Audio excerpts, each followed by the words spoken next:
नमस्कार, मैं हूं आपके साथ नम्रता शर्मा। सुशांत सिंह राजपूत मामले में लगभग 1 साल बाद अब नया मोड़ आ गया है और ये मोड़ कौन लेकर आया है? बीजेपी के जाने माने नेता नारायण राणे। पूरा मामला क्या है आपको विस्तार से बताएंगे। उससे पहले महाराष्ट्र में जो सियासी घमासान मचा हुआ है उस पर एक नजर डाल लेते हैं। शिवसेना के पुराने नेता रहे हैं नारायण राणे, अब बीजेपी में है, केंद्रीय मंत्री हैं।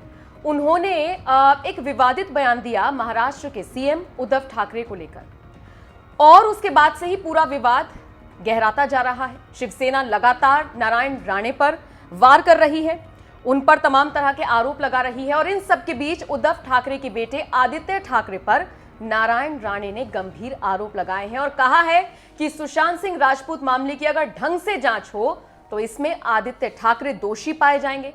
दिशा सालियान केस में भी उनका इन्वॉल्वमेंट है। इतना ही नहीं, एक न्यूज चैनल को दिए गए इंटरव्यू में नारायण राणे ने कहा, वो लोग मुझसे डरते हैं इसलिए मेरे खिलाफ सारा प्रोपेगेंडा चल रहा है। बीते दिन एक वीडियो सामने आया था नारायण राणे की गिरफ्तारी का, जिसके बाद उनका यह बयान सामने आया है जिसमें उन्होंने कहा कि मैंने कुछ गलत नहीं कहा है। थप्पड़ वाले बयान को दोहराते हुए उन्होंने कहा कि अगर मैं वहां पर होता तो मैं उसे थप्पड़ मार देता, ये मैंने कहा, ये नहीं कहा कि मैं अभी थप्पड़ मार दूंगा। इसके अलावा उद्धव ठाकरे पर निशाना साधते हुए उन्होंने कहा कि उनका बेटा सुशांत सिंह राजपूत और दिशा सालियान केस में शामिल था, तब उसकी गिरफ्तारी नहीं हुई तो मुझे क्यों गिरफ्तार किया गया है? ये पूरी तरह से गलत है। इस गिरफ्तारी के बाद ये बीजेपी बनाम महाराष्ट्र सरकार, इसे एक नया रूप, नया एंगल दिया जा रहा है। राणे ने यह भी कहा, अभी मैं कुछ नहीं बोलूंगा, लेकिन हां, जो लोग मेरे खिलाफ ये पूरा प्रोपेगेंडा रच रहे हैं इनके खिलाफ मैं सख्त कार्रवाई करवाऊंगा और इनको सलाखों के पीछे भी पहुंचाऊंगा। इसके बाद उन्होंने ये कहा, सुशांत और दिशा केस में आदित्य ठाकरे का हाथ है, अगर ढंग से जांच होगी तो सबूत भी मिल जाएंगे।